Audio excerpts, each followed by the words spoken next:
핫 콜옵션, 풋옵션 완전 정복 7가강? CB 콜옵션은 기존 주주에게 어떤 영향을 줄까? 최대 주주 지분 방어와 일반 주주 희석을 구별하자 6강에서는 CB의 콜옵션이 왜 최대 주주에게 중요한지 공부했습니다.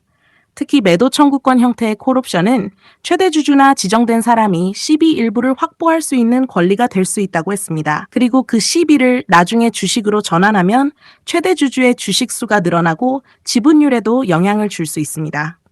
오늘 7강에서는 시선을 바꿔보겠습니다.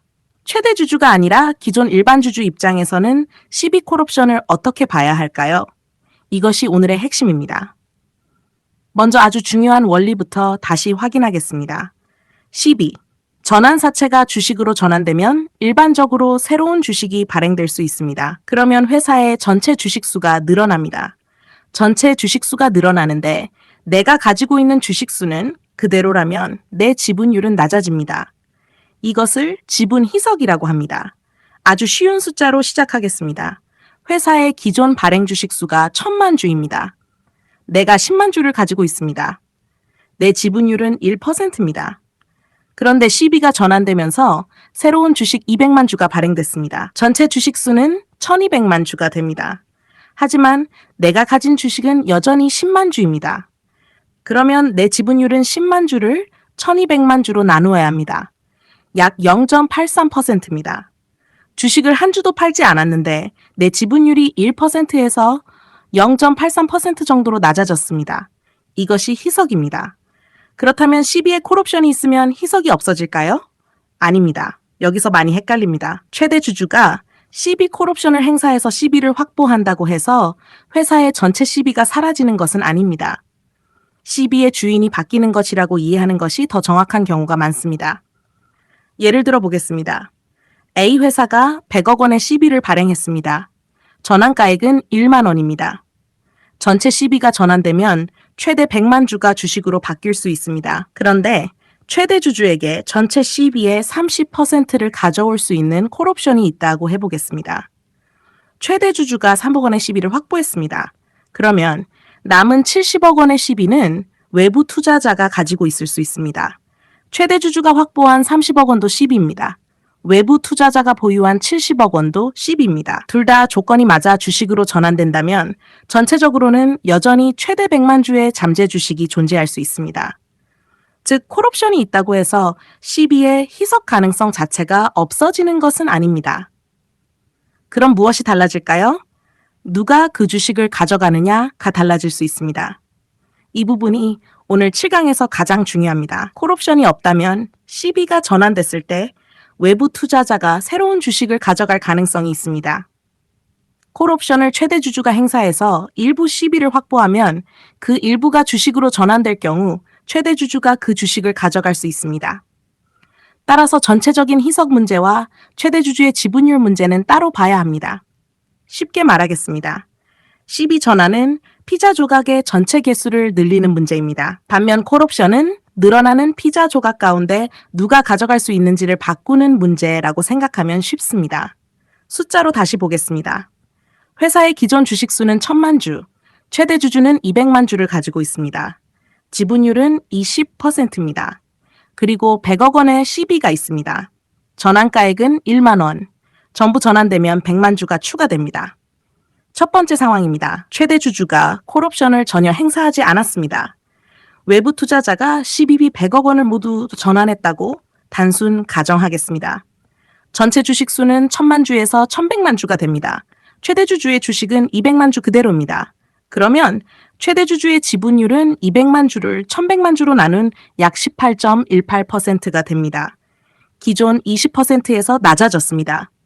최대 주주도 희석된 것입니다. 두 번째 상황입니다. 최대 주주가 콜옵션으로 30억 원의 CB를 확보했습니다. 그리고 외부 투자자가 나머지 70억 원을 가지고 있습니다. 전환가액은 똑같이 1만 원이라고 하겠습니다. 최대 주주의 30억 원은 30만 주, 외부 투자자의 70억 원은 70만 주가 됩니다.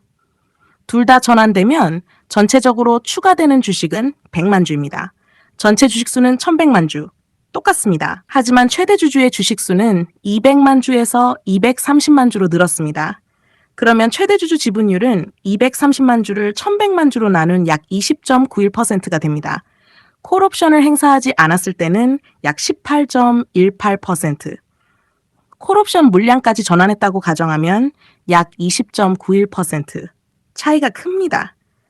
그런데 여기서 일반 주주 입장에서 아주 중요한 사실이 있습니다. 두 경우 모두 CB 전체가 전환됐다는 가정이라면 회사의 전체 주식수는 1100만 주로 같습니다. 즉, 일반 주주가 느끼는 전체적인 주식수 증가 자체는 비슷할 수 있습니다. 하지만 새로 생긴 주식을 누가 보유하느냐가 달라진 것입니다. 그래서 콜옵션을 분석할 때는 두 가지 질문을 분리해야 합니다. 첫 번째, 전체 주식수가 얼마나 늘어나는가? 이것은 희석의 문제입니다. 두 번째, 늘어난 주식을 누가 가져가는가? 이것은 지분율과 지배구조의 문제입니다. 이 두 가지를 섞으면 CB 콜옵션을 제대로 이해하기 어렵습니다. 이번에는 기존 일반 주주의 입장에서 생각해 보겠습니다. 내가 A 회사 주식을 10만 주 가지고 있습니다. 기존 발행 주식 수가 1000만 주라면 내 지분율은 1%입니다. CB가 모두 전환돼 전체 주식이 1100만 주가 됐습니다. 내 주식은 10만 주 그대로입니다. 내 지분율은 약 0.91%로 낮아집니다. 최대 주주가 콜옵션을 행사했든 외부 투자자가 CB를 가지고 있든 내가 추가 주식을 받는 것이 아니라면 CB 전환에 따른 희석은 생길 수 있습니다. 따라서 일반 주주는 콜옵션만 볼 것이 아니라 전체 CB의 잠재 주식 수를 먼저 봐야 합니다. 여기서 또 하나 중요한 것이 있습니다. 전환가액입니다. CB 금액이 같아도 전환가액이 낮아지면 더 많은 주식으로 전환될 수 있다고 배웠습니다. 예를 들어 CB 100억 원, 전환가액 1만 원이면 100만 주입니다.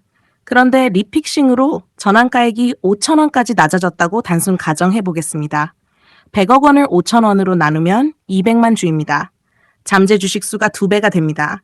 그러면 희석 가능성도 훨씬 커질 수 있습니다. 그래서 일반 주주 입장에서는 콜옵션 한도보다 먼저 봐야 할 숫자가 있습니다. 현재 남아있는 CB 잔액, 그리고 현재 전환가액, 이 두 숫자입니다. 남아있는 CB 금액을 현재 전환가액으로 나누면 잠재적인 전환 주식수를 대략 계산할 수 있습니다. 그 다음, 현재 발행 주식수와 비교합니다. 예를 들어 현재 발행 주식수가 1000만 주입니다. CB의 잠재 전환 주식이 100만 주입니다. 단순 비교하면 기존 발행 주식수의 약 10%에 해당하는 잠재 물량입니다. 반대로 잠재 전환 주식이 50만 주라면 약 5%입니다. 잠재 전환 주식이 300만 주라면 약 30%입니다. 이렇게 보면 희석의 크기가 훨씬 직관적으로 보입니다. 물론 실제 희석률을 정확하게 계산할 때는 전환 후 전체 주식 수를 분모로 사용해야 합니다. 하지만 투자자가 공시를 빠르게 읽을 때는 먼저 기존 발행 주식 수와 비교해 잠재 물량의 크기를 보는 것도 도움이 됩니다. 그 다음에 콜옵션을 봅니다. 예를 들어 전체 잠재 주식이 100만 주입니다. 그중 최대 주주가 콜옵션을 통해 30만 주 상당의 CB를 확보할 수 있습니다. 그러면 투자자는 이렇게 나눠서 생각합니다. 전체 잠재 물량 100만 주, 그중 최대 주주가 확보할 가능성이 있는 물량 30만 주, 외부에 남을 가능성이 있는 물량 70만 주. 이렇게 구분하면 희석과 지배구조를 동시에 볼 수 있습니다. 그리고 주가 측면에선 오버행도 생각해야 합니다.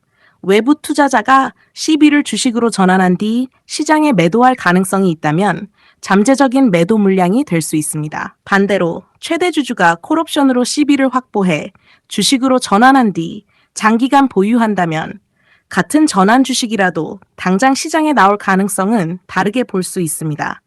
그래서 희석과 오버행도 같은 말이 아닙니다. 희석은 주식수가 늘어나 기존 주주의 지분 비율이 낮아지는 문제입니다.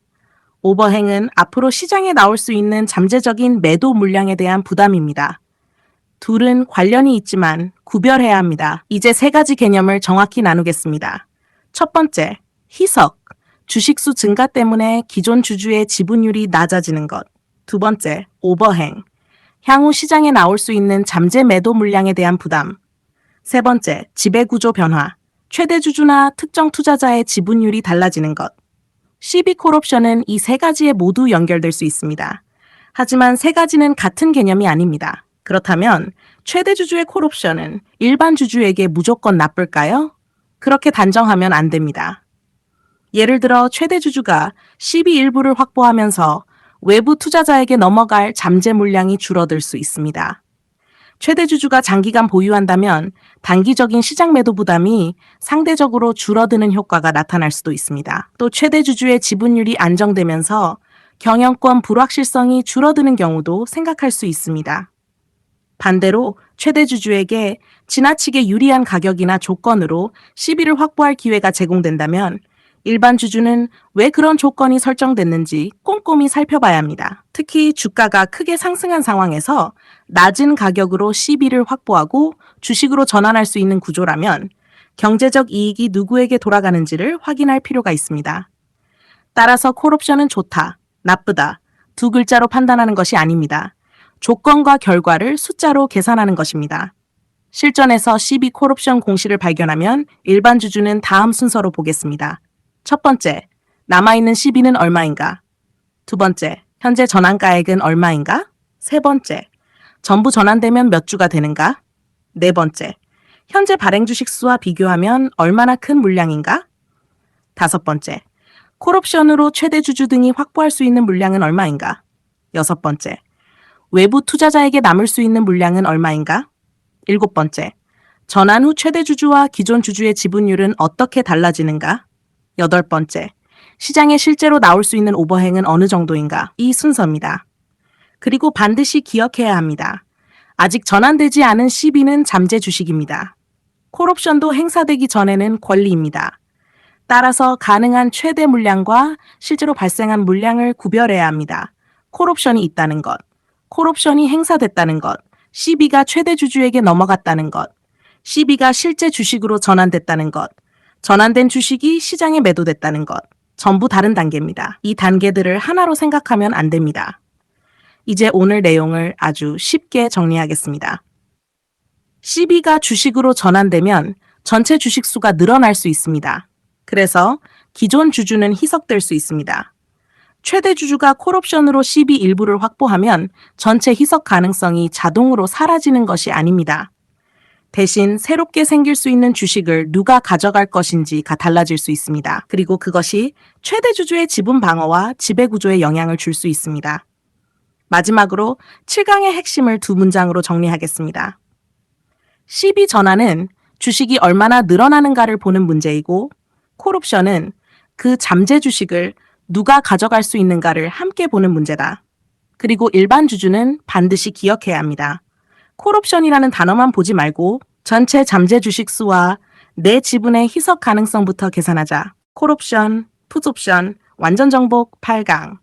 콜옵션과 풋옵션이 함께 있으면 어떻게 봐야 할까? 회사의 현금 부담과 주주의 희석 위험을 동시에 읽자. 지금까지 우리는 풋옵션과 콜옵션을 각각 공부했습니다.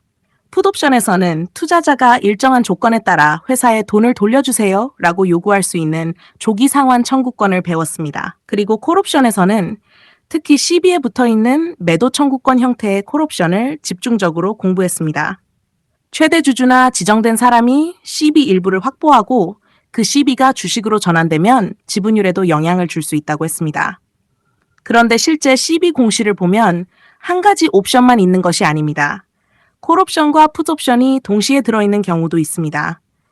그러면 초보자는 갑자기 복잡해집니다. 콜옵션도 있고, 풋옵션도 있고, 전환권도 있고, 리픽싱도 있습니다. 도대체 무엇부터 봐야 할까요? 오늘 8강에서는 이것을 하나로 연결해 보겠습니다. 먼저 가장 쉽게 정리하겠습니다. 시비 한 장을 하나의 상자라고 생각해 보겠습니다. 이 상자 안에는 여러 가지 권리가 들어갈 수 있습니다. 먼저 전환권, 채권을 주식으로 바꿀 수 있는 권리입니다. 그리고 풋옵션, 일정한 조건에서 투자자가 조기 상환을 청구할 수 있는 권리입니다. 그리고 콜옵션, 계약에 따라 발행회사나 최대주주, 지정된 제3자 등이 시비 일부를 가져올 수 있는 매도 청구권 형태의 권리가 설정될 수 있습니다. 즉, 시비 하나를 분석하면서도 여러 갈래의 가능성을 생각해야 합니다. 하지만 어렵게 생각할 필요는 없습니다. 주식 투자자는 딱 두 가지 위험으로 나누면 이해하기 쉽습니다. 첫 번째, 돈으로 갚으면 어떻게 되는가? 두 번째, 주식으로 바뀌면 어떻게 되는가? 이 두 가지입니다. 풋옵션이 대규모로 행사되어 회사가 돈으로 상환하면 무엇이 중요했습니까? 회사의 현금 부담. 반대로 시비가 대규모로 주식으로 전환되면 무엇이 중요합니까? 주식수 증가와 희석. 그래서 시비를 볼 때는 항상 두 갈래를 생각하면 됩니다. 현금으로 나가느냐, 아니면 주식으로 바뀌느냐. 아주 쉬운 사례로 시작하겠습니다. A 회사가 시비를 1,000억 원 발행했습니다. 전환가액은 1만 원입니다. 단순하게 계산하면 1,000억 원 전체가 전환될 경우 1,000만 주로 전환될 수 있습니다. 그런데 이 시비에는 풋옵션이 있습니다. 투자자는 발행 후 2년이 지나면 조기 상환을 요구할 수 있습니다. 그리고 동시에 최대 주주에게 시비의 30%를 가져올 수 있는 콜옵션이 있다고 가정해 보겠습니다. 이제 시간이 흘렀습니다. 주가가 크게 떨어졌습니다. 현재 주가는 6,000원입니다. 전환가액은 1만 원입니다. 투자자 입장에서 주식으로 전환하는 매력이 상대적으로 낮습니다. 그러면 투자자는 무엇을 생각할까요? 조건에 따라 풋옵션을 행사해서 돈을 돌려받는 선택을 검토할 수 있습니다. 만약 많은 투자자가 풋옵션을 행사한다면 회사에는 대규모 현금이 필요해집니다. 그러니까 이때 투자자가 봐야 할 것은 주식 희석이 아니라 먼저 회사의 상환 능력입니다. 예를 들어 회사의 현금이 300억 원밖에 없습니다. 그런데 700억 원의 풋옵션 상환 청구가 들어왔습니다. 회사는 400억 원 이상을 추가로 마련해야 할 수 있습니다. 어디에서 마련할까요? 은행 차입, 새로운 회사채, 새로운 시비, BW, 유상증자, 자산 매각, 여러 가능성이 있습니다. 그래서 풋옵션은 단순히 채권 투자자의 문제로 끝나지 않습니다. 회사의 다음 자금 조달과 연결될 수 있습니다. 이번에는 반대 상황입니다. 주가가 2만 원까지 올랐습니다. 전환가액은 1만 원입니다. 투자자는 풋옵션으로 돈을 돌려받는 것보다 주식으로 전환하는 것이 경제적으로 더 매력적이라고 판단할 수도 있습니다. 그러면 상황이 완전히 달라집니다. 회사에선 현금 상환 부담이 줄어들 수 있습니다. 하지만 주식 투자자에게는 새로운 문제가 생깁니다. 주식수 증가, 그리고 지분 희석입니다. 시비 1,000억 원이 전부 1만 원에 전환된다고 단순 가정하면 1,000만 주가 새롭게 발행될 수 있습니다. 기존 발행 주식 수가 5천만 주였다면 1,000만 주는 상당히 큰 물량입니다. 전환 후 전체 주식 수는 6천만 주가 됩니다. 기존 주주가 가진 주식 수는 그대로입니다. 그러면 기존 주주의 지분율은 낮아집니다. 이것이 희석입니다. 여기에 콜옵션까지 연결해 보겠습니다. 최대 주주가 시비의 30%를 가져올 수 있다고 했습니다. 1,000억 원의 30%, 300억 원입니다. 전환가액이 1만 원이라면 300억 원을 1만 원으로 나눕니다. 300만 주입니다. 즉, 최대 주주는 콜옵션을 통해 300억 원의 시비를 확보하고 조건에 따라 이를 전환한다면 300만 주를 확보할 가능성이 있습니다. 그러면 최대 주주는 시비 전환에 따른 자신의 지분 희석을 일부 방어하거나 경우에 따라 지분율을 높일 수도 있습니다. 하지만 일반 주주 입장에서 중요한 사실은 변하지 않습니다. 시비가 주식으로 전환되면 전체 주식 수는 늘어날 수 있습니다. 최대 주주가 콜옵션으로 일부를 가져갔다고 해서 신주 발행에 따른 전체 희석 가능성이 자동으로 없어지는 것은 아닙니다. 다만 새롭게 생기는 주식을 누가 가져가느냐가 달라질 수 있는 것입니다. 그래서 콜옵션과 풋옵션이 함께 있는 시비를 보면 한쪽만 봐서는 안 됩니다. 먼저 풋옵션 쪽에서는 현금, 그리고 콜옵션과 전환권 쪽에서는 주식. 이렇게 나누어 봅니다. 이번에는 리픽싱까지 연결해 보겠습니다. 처음 전환가액이 1만 원이었습니다. 그런데 주가가 떨어져 계약 조건에 따라 전환가액이 7,000원으로 조정됐다고 가정해 보겠습니다. 같은 1,000억 원의 시비라도 전환할 수 있는 주식수가 달라집니다. 1만 원일 때보다 7,000원일 때 더 많은 주식으로 전환될 수 있습니다. 그러면 잠재 희석 규모가 더 커질 수 있습니다. 그리고 최대 주주가 콜옵션으로 확보할 수 있는 시비 물량의 잠재 주식수도 달라질 수 있습니다. 따라서 콜옵션을 분석할 때도 현재 전환가액을 확인해야 합니다.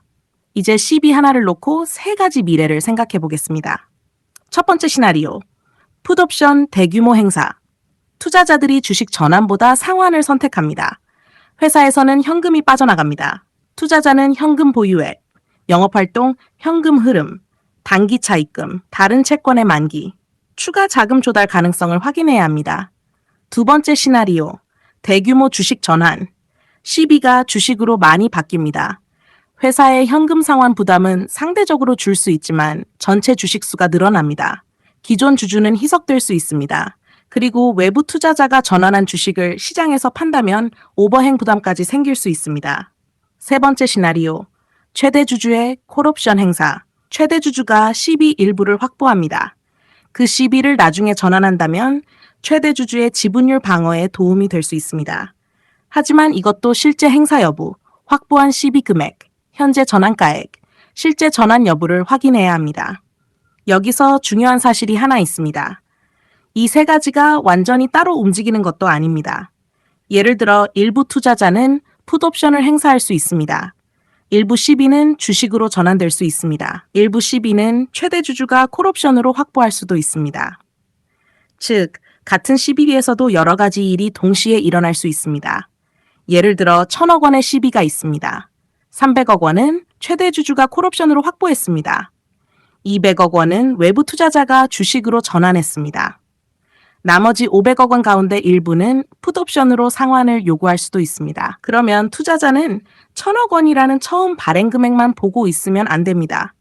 현재 남아있는 CB가 얼마인지 다시 계산해야 합니다. 누가 얼마나 가지고 있는지도 확인해야 합니다.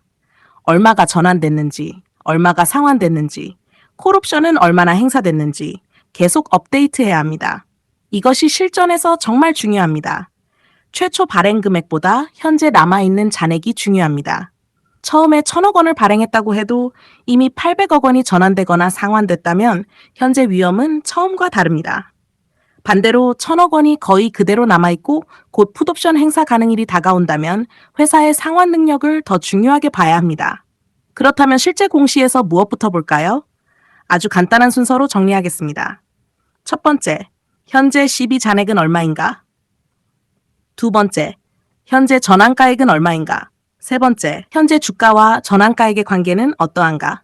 네 번째, 풋옵션은 언제부터 행사 가능한가? 다섯 번째, 최대 상환 가능 금액은 얼마인가? 여섯 번째, 콜옵션 권리자는 누구인가? 일곱 번째, 콜옵션으로 얼마까지 가져갈 수 있는가? 여덟 번째, 현재 전환가액으로 몇 주가 될 수 있는가? 아홉 번째, 회사는 풋옵션 상환을 감당할 현금이 있는가? 열 번째, 전환될 경우 기존 주주의 희석은 얼마나 되는가? 이렇게 보면 복잡해 보이던 CB가 두 갈래로 정리됩니다. 현금 위험, 그리고 희석 위험. 이제 아주 중요한 오해 하나를 정리하겠습니다. 풋옵션이 있다고 해서 무조건 악재가 아닙니다. 콜옵션이 있다고 해서 무조건 호재도 아닙니다. 주식 전환이 된다고 해서 무조건 악재도 아닙니다.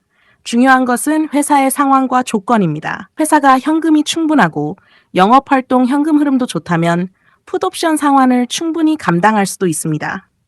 CB 전환으로 주식 수가 늘어나더라도 그 자금으로 회사가 크게 성장해 기업 가치가 더 빠르게 증가한다면 장기적인 결과는 다르게 나타날 수도 있습니다.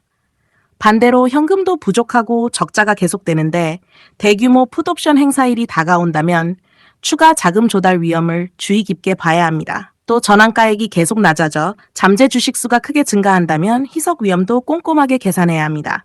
그래서 주식 투자자는 CB 공시를 볼 때 감정적으로 판단하지 않습니다. 콜옵션이 있으니까 호재, 풋옵션이 있으니까 악재, 이렇게 보지 않습니다. 숫자를 봅니다.